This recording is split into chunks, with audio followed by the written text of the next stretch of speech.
everyone, my name's Christy. Welcome to my corner. Thank you for joining me today for Flosstube 110, I think 110. That seems very like a lot of videos, right? And it's only been 2 weeks since my last Flosstube, which is what I said. I'm really excited. It is Sunday, the 17th of September. It is Constitution Day in the US, and it is not a day that most people celebrate, but because I am part of, and right now the chair of, the Department of History and Political Science, we have to put on a Constitution Day celebration in order to maintain federal funding for our university. So that's what we're doing. And so we're doing it tomorrow because obviously today is Sunday. And we do that by registering students to vote and by having Constitution Day trivia and giving out pocket constitutions.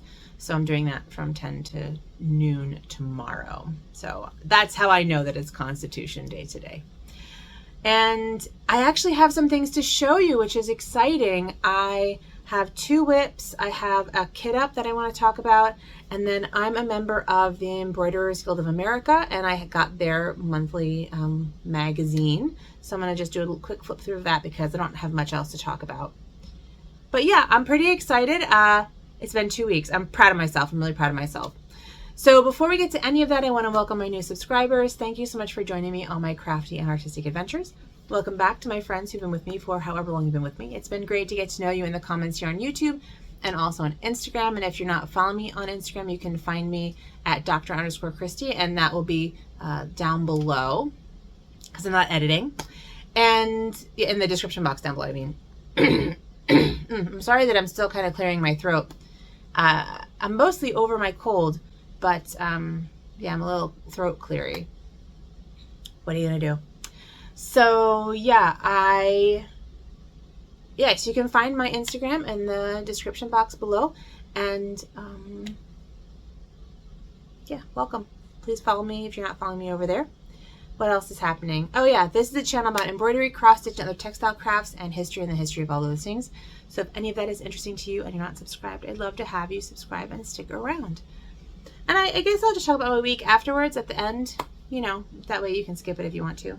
So let's get right into whips. Whips. So the whip that I've been working on, the cross stitch whip I've been working on exclusively in the past 2 weeks has been my jester, my court jester. And I'm almost done. I think I have fewer than 600 stitches left. I just have that little corner. Now in the pattern, this is my Patreon pattern from like May, I think. And if you're interested in learning more about witches and witchcraft, and then I have some patterns, and I'm actually releasing, I'm going to post a Biscore new pattern on Patreon after I get off of here actually, when this is uploading. And I want to thank my patrons. And I thank them by giving them history lessons and patterns. And so this is the May pattern. He's a little jester. He is based on a 16th century blackwork design. And then, and obviously he's not blackwork now, but I charted him with white. So all these sort of empty spaces in here are all white, and in here are all white. But I like it the way it is without the white, with the open spaces. So on this fabric, so yeah, I'm just leaving it as is. And there are about almost 900 white stitches that I'm not going to do. Excuse me. Yeah, but I really like him. I think he's like just grumpy and I love him. And he is being stitched, I believe, on 18 count Aida from Color and Cotton. It was a Color and Cotton grab bag, and it is a little bit modelly, but like not too modelly, but this is the full piece. I did a lot of grab bags for a while when I was just kind of trying out colors and doing little things. So that's that. And it's being stitched in the called for DMC. Well, okay, not called for DMC. Where is it? There it is. So I want to talk about this, not the called for DMC. The outline is in 3371, DMC 3371. but I charted it in 3871 because in my mind I confused 3371, no, and 3781. So I confused them all the time. And so I went to Michael's today, and I'll show you what I got at the end. But I also got these two. So the one on this side is 3371, and this one is 3781. And they are not similar. I mean, I think that, you know, either one works with this pattern. But what I'm realizing is that I mix them up when I design things. I mix them up. And I don't know why 3371 and 3781 completely throw me off. So I have to remember that from now on. This will be like my, this is like drilled into my head. And it, you know, I have these things where I just cannot remember certain things. And this has always happened where, and this happens a lot, like when you're learning a language, like there's like one or two words that you just cannot remember what they mean. You know that you know them, you know that you've seen them over and over again, but you cannot remember, and you mix them up. That's this. And they're not the same. Like, they're not the same. And I'm usually thinking 3371. And now hopefully I will remember. But anyway, so it's almost completely the called for. Almost the called for. But the nice thing about this is that you can do it in any colors.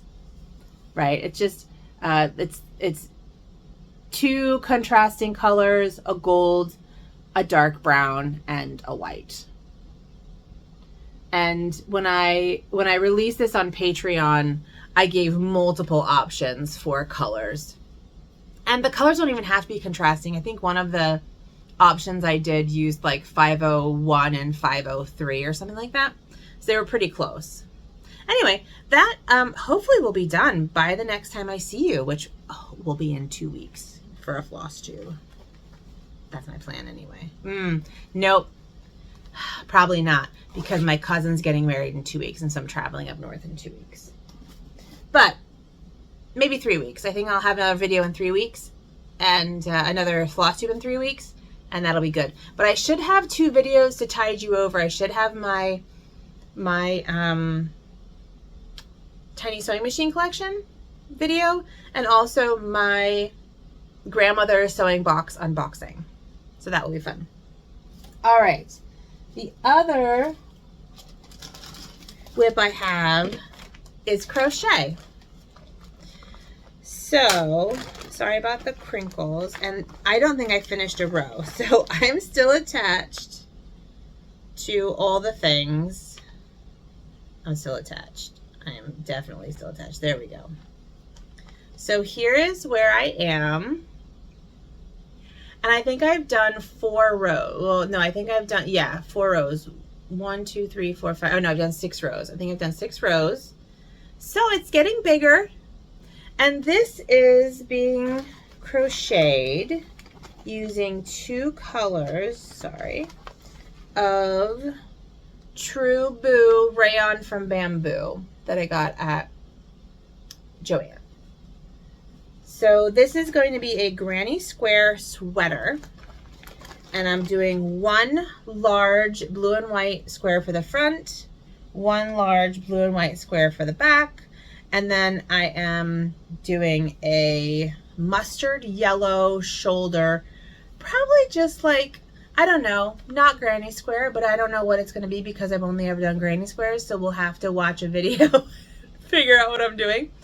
And then I will attach them also down the sides and do like an armhole with the mustard, and then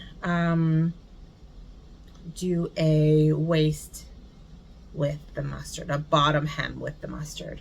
But I think it's coming along, so that's nice. I just need to not lose my place. I need to get some stitch markers, or I do have like earrings or like rings and stuff, so maybe I'll just use one of those instead of buying more things. But that's my second whip. And then my third is not a whip yet. It's a kit up. And this is for the, Link is my homeboy. She does swaps, and she is doing a book stitching swap. So I'm not going to tell you what it is, but I'll just show you what I have. It's in my Love You More Studios Mystical Creatures bag. I don't remember which box this was in, but anyway. And it's a, I think this is a 32 count, might be 36 count. Again, Coloring Cotton grab bag, even weave, in a very nice neutral tan. And I'm stitching it from stash. So, excuse me. I am using variegateds because in the pattern, and I can't show you the hold on, I dropped something. I can't show you the pattern because then it's a secret. It's like, you know, it's a secret stitch. And I don't know that the person knows who I am or watches my videos, but I would hate to like ruin the surprise if they do happen to know who I am and then they see my name on the box. So I am using this color palette. It's blues and pinks and then black.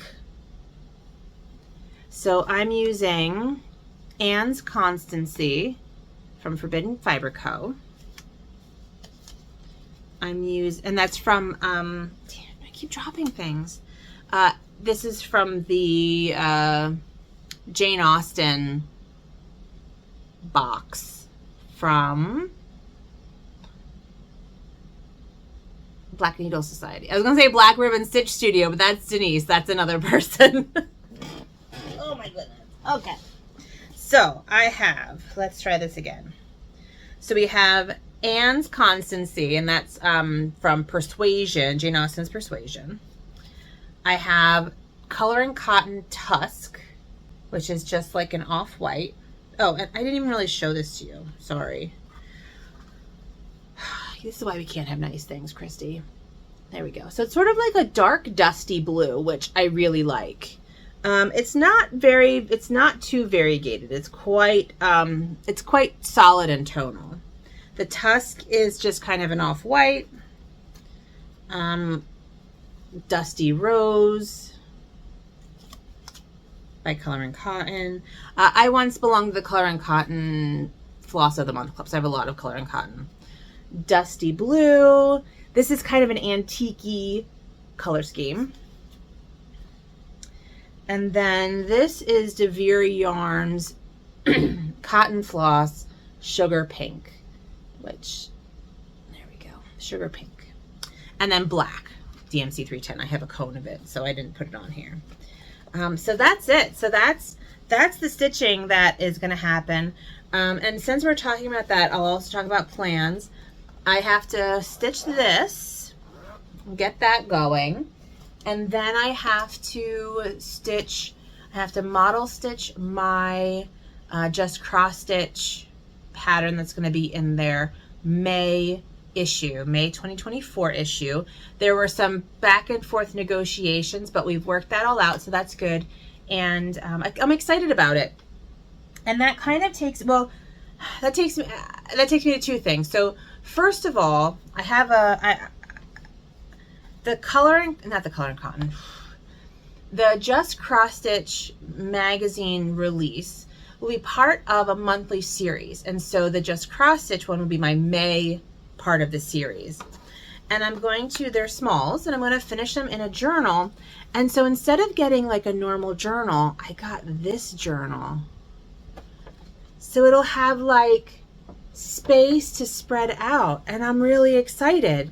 So like, you know, you can read it like a journal, but then you can open it the other way like a journal, and it'll just expand.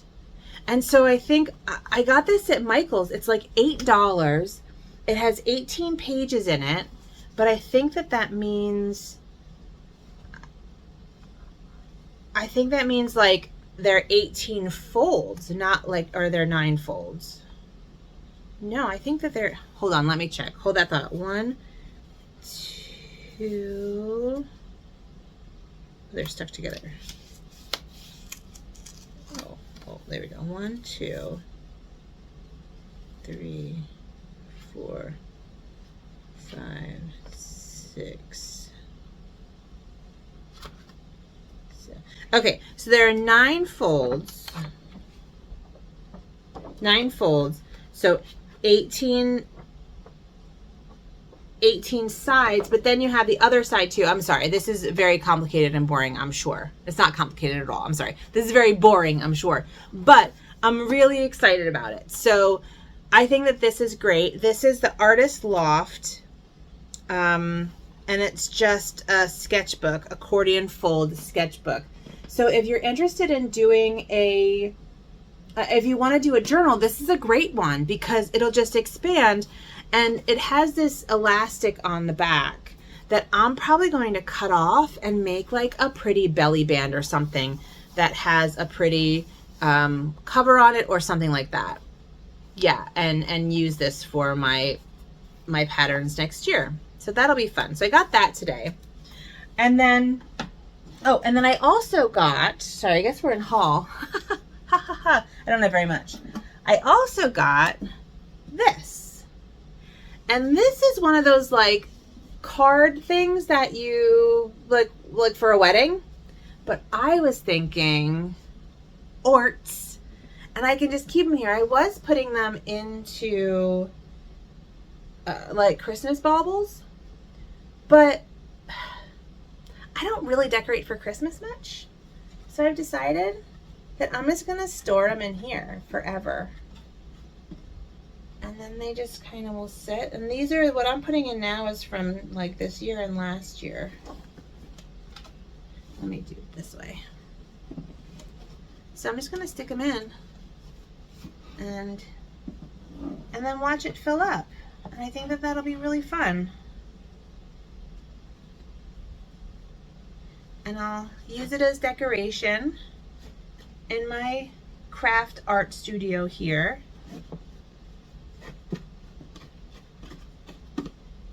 And I'm really excited. And there we go. Isn't that fun? And I don't know what I'm going to put here, but I could, you can like, this is a, you know, a space to finish something. Or I can put, you know, I can put something, I don't know, vinyl something or something, I don't know, or a picture or something.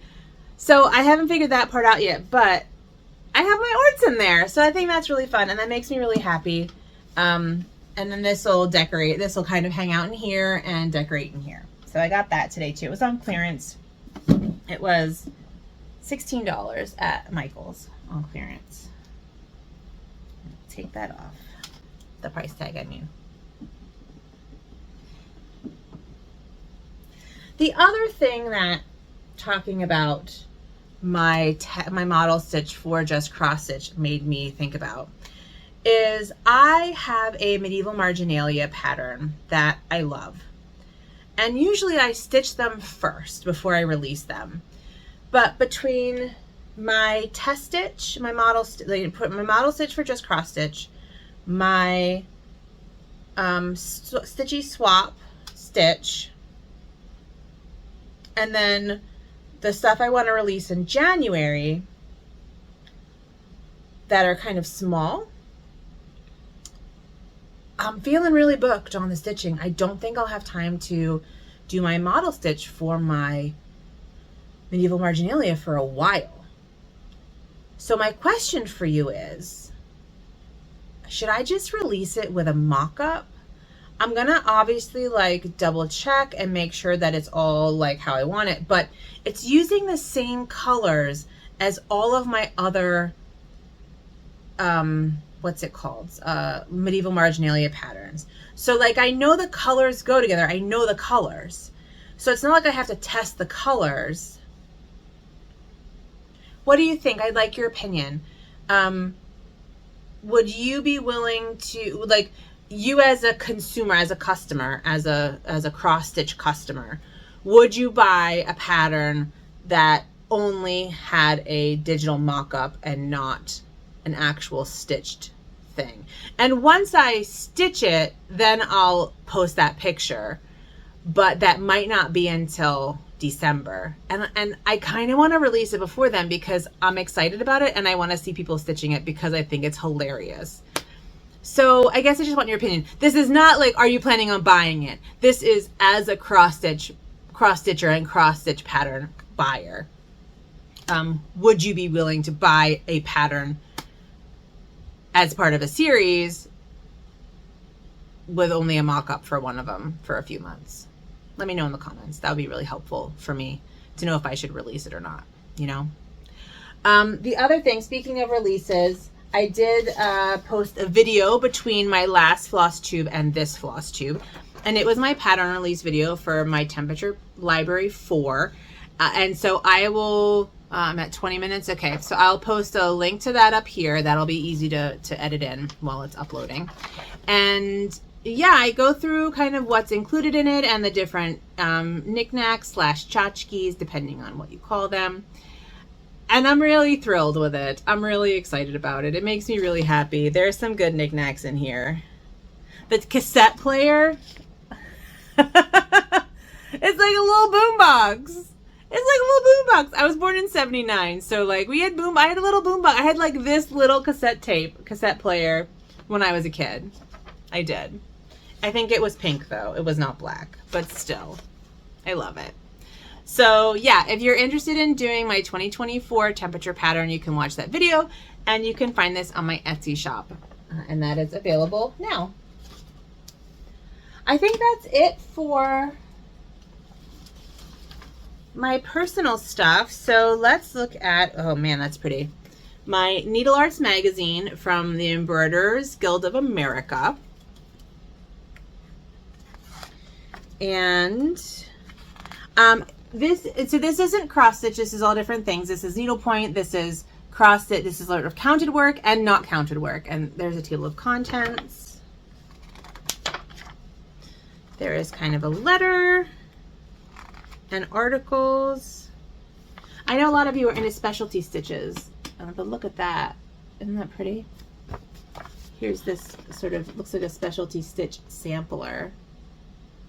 And a lot of what, you know, what are called specialty stitches in cross stitch are needlepoint stitches, counted needlepoint stitches. There is a discussion, sorry, about Debbie Rowley, who it looks like is a embroidery designer. That's what I just showed you. Debbie Rowley, or Rowley, I'm not quite sure, R-O-W-L-E-Y. More pretty pictures of stitches. Fiber arts.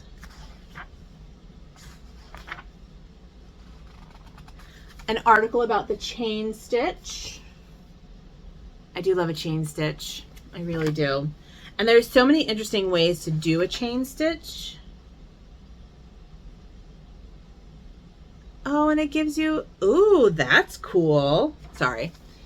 A floss folio pattern. That's really cool. And look at this. That's neat. I wonder if it has, oh, it's like a whole, it's a whole notions thing.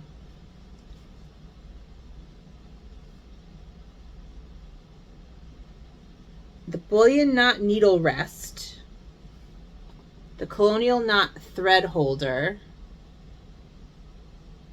The feather stitch. Okay, so these are all from previous. So these other ones are from previous magazines, which means that I need to go check out my previous magazines and see where they are, because some of these are super cute. Like that scissor case is super cute and a really good idea. And I'm kind of in love with this. I'm kind of in love with all of them. What is that one? That one is the colonial knot thread holder, I think. And I have those rings. That's a project. That's a project for not now. Oh yeah, and it has all the instructions and stuff. That's cool. And it looks like, okay, so about the Embroiderers Guild of America, there is no, like, I'm not in a region. There's no like local, I don't have a local guild, a local chapter. So I am a member at large. And for a while I was in like the Western chapter, not Western chapter. I don't remember what it was called. South Central chapter. I don't know. But it was like Louisiana, Texas, Arkansas, Missouri. And then me in like Eastern Mississippi.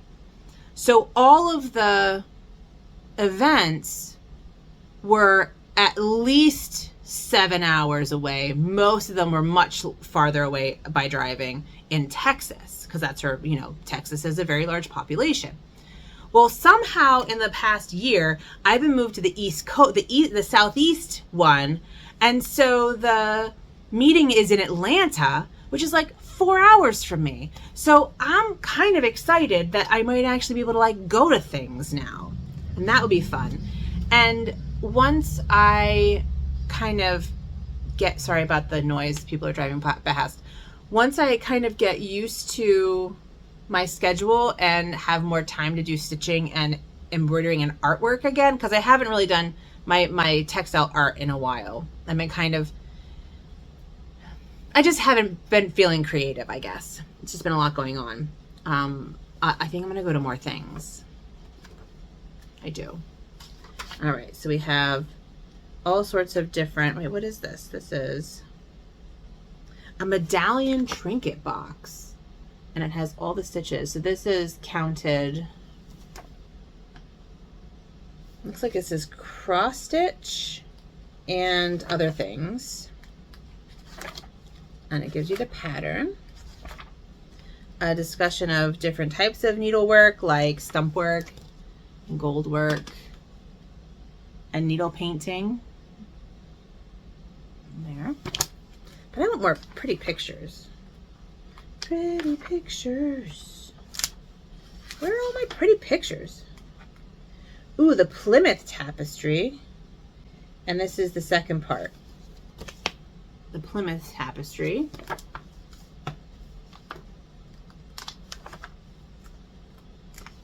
It looks like they are conserving it, but we don't need to go into that. Not a lot of pretty pictures this month, but lots of really good information, so that's nice.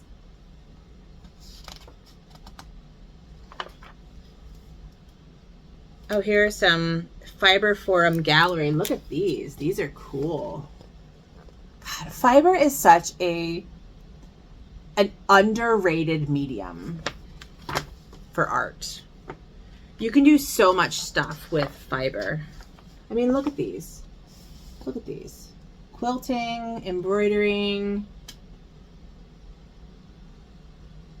3D projects. One of them is this octopus. The octopus is by Karen Matz, or Matze, M-A-T-Z-E. Okay.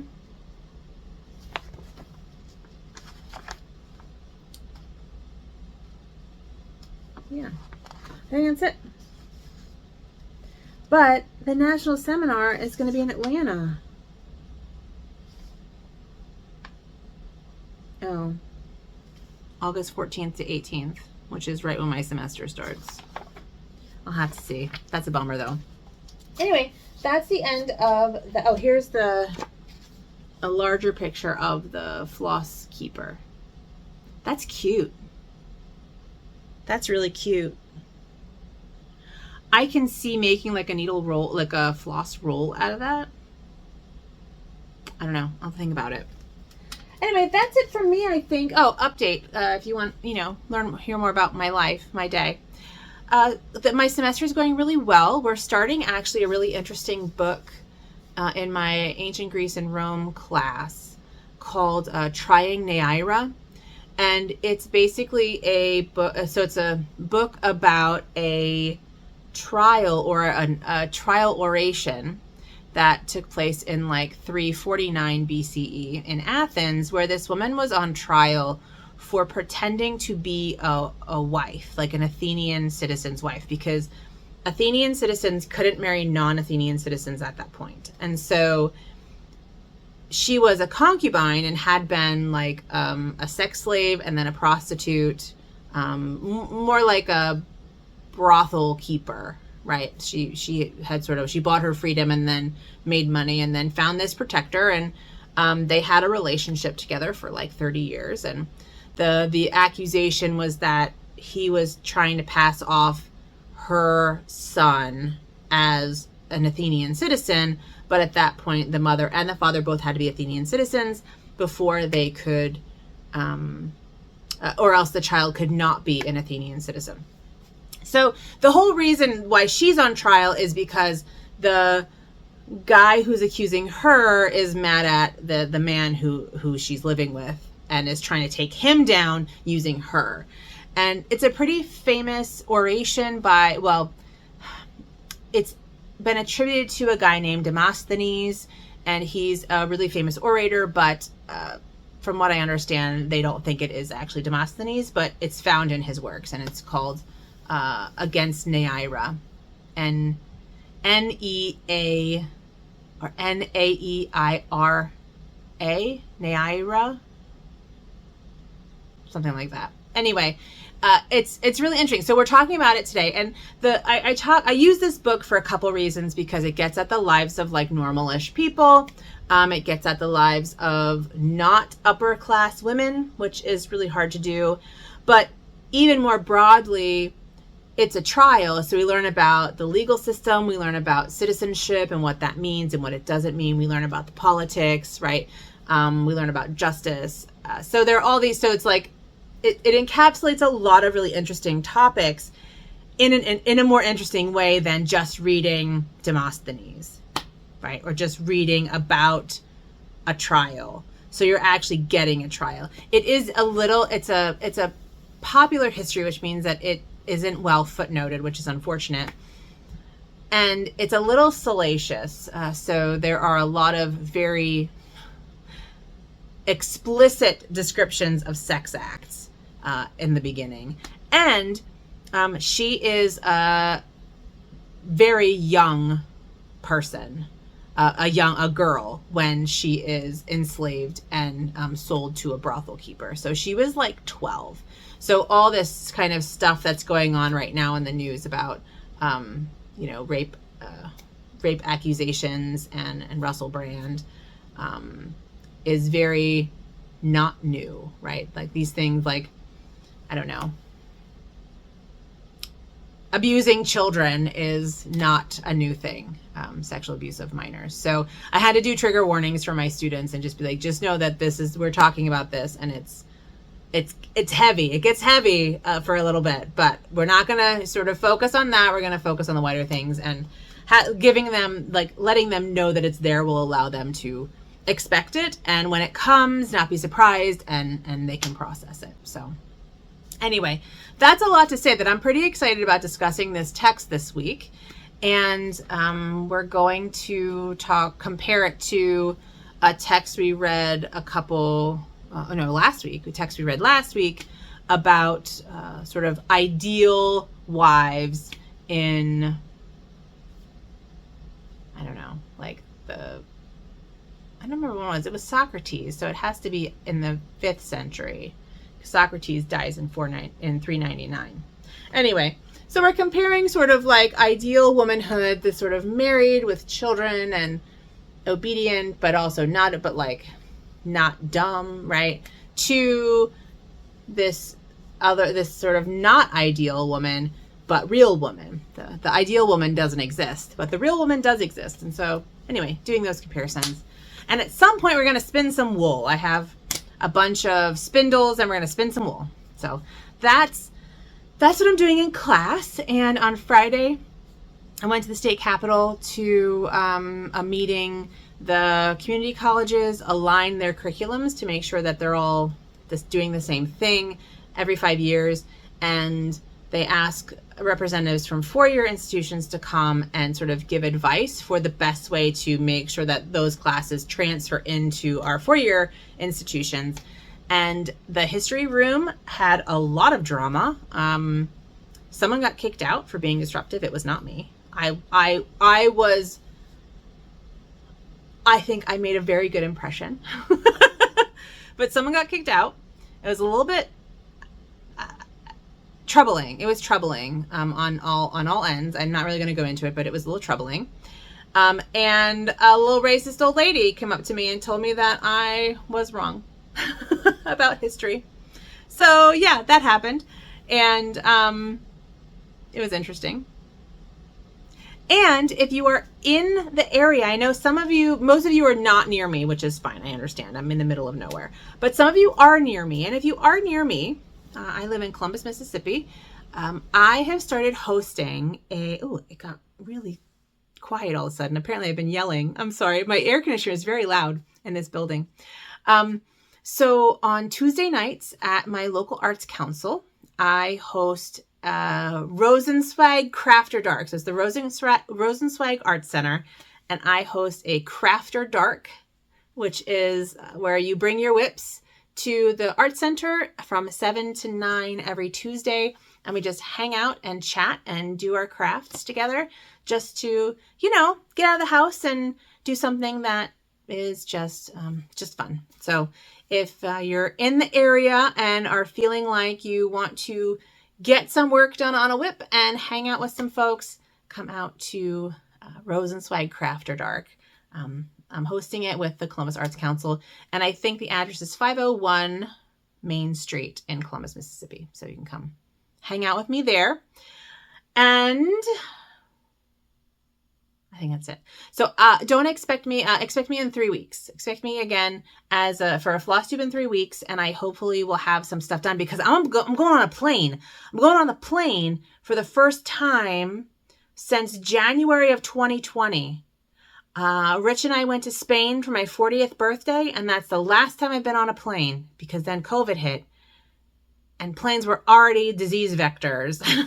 And so I've been avoiding planes for like 4 years. So yeah, I'm going on a plane to my cousin's wedding, which means I'll have time to stitch and craft or whatever I want to do. I'll take some crafts with me. It'll be awesome. And I'm just going to be chauffeured around because I won't have my car. So that'll be really nice. And I'm excited about that. Oh, and I've been working on my sleeve for my dress. Let me show you. Hold on one second. So I am I'm weaving this, and this is what it looks like, and it has all different kinds of things in it. And this is going to be the shoulder of a dress. So basically I'm going to do 2 of them right here, and then just do a natural linen kind of just box front and back, and then have a tie at the waist. I was hoping to have it done for my cousin's wedding. I don't think that I will, because that's only one, and it's 3/4 done of one, which means that I'm not even halfway done with both sleeves, or shoulders. So I'm probably not going to wear it for that, but I'm still going to finish it. And yeah, I'm excited about it. I think it'll be really cute when it's done, and I'm happy to be doing it. So sorry, we're all twisted here. All right, I think that's it from me. It's been nice to hang out with you, and I almost dropped my phone. I'm just gonna be a little cockeyed there. That's okay. Yeah. So thanks for joining me. I look forward to showing you my other videos in the meantime, and I will see you in 3 weeks. So once again, thank you so much for joining me. Oh my God. See, this is it. I never know how to finish these things, and this is what I usually cut out. Okay. I need to just come up with like an ending. So it's been so nice to hang out with you, and I really look forward to seeing you next time. So thanks for watching. Please take good care of yourselves and have a good one. That was so good. I need to remember that. Bye.